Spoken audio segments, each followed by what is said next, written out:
وقت گزر رہا ہے، اس وقت کے گزرنے میں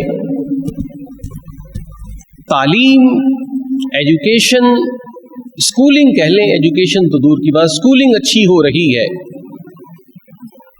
مہنگے مہنگے اسکول ہیں، تو ان میں پڑھنے کے باوجود بندہ جاہل رہ جاتا ہے۔ اور پھر یہ صرف اسکول کا ہی خاصہ نہیں ہے، مدرسے سے پڑھا ہوا بھی جاہل ہوتا ہے، دینی علوم پڑھے لیکن پھر بھی اس کی جہالت نہ گئی، اس کے پاس انفارمیشن آ گئی لیکن اس کے پاس سے جہالت نہ جا سکی۔ تو یہ بات سمجھنے کی ہے، یہ بات اپنے ذہنوں میں بٹھانے کی ہے کہ یہ جو وقت چلا جا رہا ہے اس میں تعلیم کی زیادتی ہو رہی ہے اور اس کے ساتھ ساتھ جہالت بھی پروان چڑھ رہی ہے۔ جیسے کہ اوپر سے ندیوں کا سرفیس جم جاتا ہے لیکن نیچے سے رواں رہتی ہیں، تو دیکھنے والا سمجھ رہا ہوتا ہے کہ یہ اوپر سے ساکن ہے تو نیچے سے بھی ساکن ہوگی، لیکن ایسا نہیں ہوتا۔ تو تعلیم کا لیبل اس کے بندے کے اوپر لگ جاتا ہے لیکن اس کے من کی جہالت نہیں جاتی، وہ اس وجہ سے کہ انسان اپنی تخلیق کے مقصد سے غافل ہو رہا ہے۔ اگر انسان اپنے تخلیق کے مقصد سے غافل نہ ہو تو وہ سمجھیے کہ اگر وہ ان پڑھ ہو لیکن وہ جاہل نہیں ہوگا۔ اگر پڑھا لکھا شخص اپنی تخلیق کے مقصد کو جانتا ہے تو وہ پڑھا لکھا جاہل نہیں ہوگا۔ جاہل وہ ہے جسے اپنی تخلیق کے مقصد کا نہیں معلوم۔ اب دیکھیے کہ اگر پڑھا لکھا شخص ہے وہ اپنی تخلیق کے مقصد کو جانتا ہے تو وہ جاہل نہیں ہے۔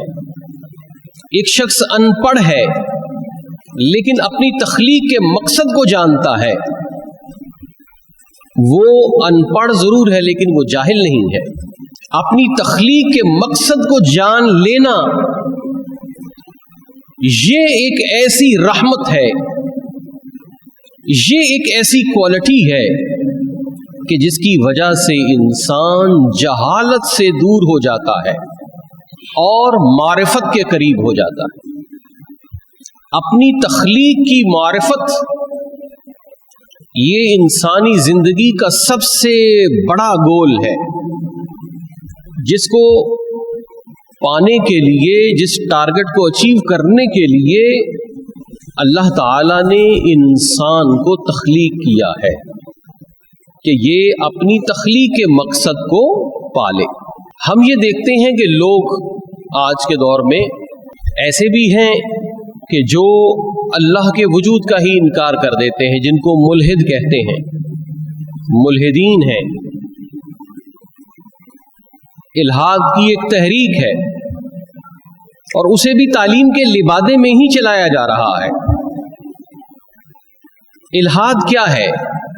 باوجود اس کے کہ ملحد جو ہیں وہ پڑھے لکھے ہوتے ہیں، عمومی طور پہ وہ پڑھے لکھے جاہل ہوتے ہیں۔ میں جاہل کیوں کہہ رہا ہوں کہ الحاد کے بنیادوں میں سے ایک بنیاد یہ ہے کہ یہ ساری کائنات، یہ ساری کی ساری کائنات اور جو کچھ اس میں ہے،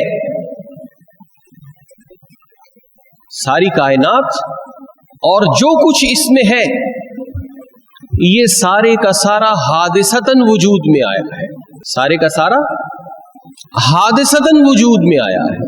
یہ نظام شمسی، یہ گلیکسیز، پھر یہ گلیکسیز کے بڑے بڑے جو ہے وہ گروپس، تو یہ سارے کے سارے وہ یہ کہتے ہیں کہ یہ کسی منظم مقصد کے تحت نہیں ہے بلکہ یہ حادثتاً پیدا ہوئے۔ تو اولن تو یہ چیز سمجھنی چاہیے کہ ہم جتنا بھی شخص کوئی ملحد ہو جائے وہ اس نظام شمسی کو کیا کہے گا؟ نظام شمسی کہے گا. نظام وہ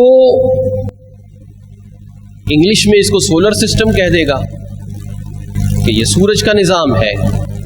اور اسی طرح یہ نظام ملتے ہیں، کئی نظام مل جائیں تو ایک گلیکسی بن جاتی ہے.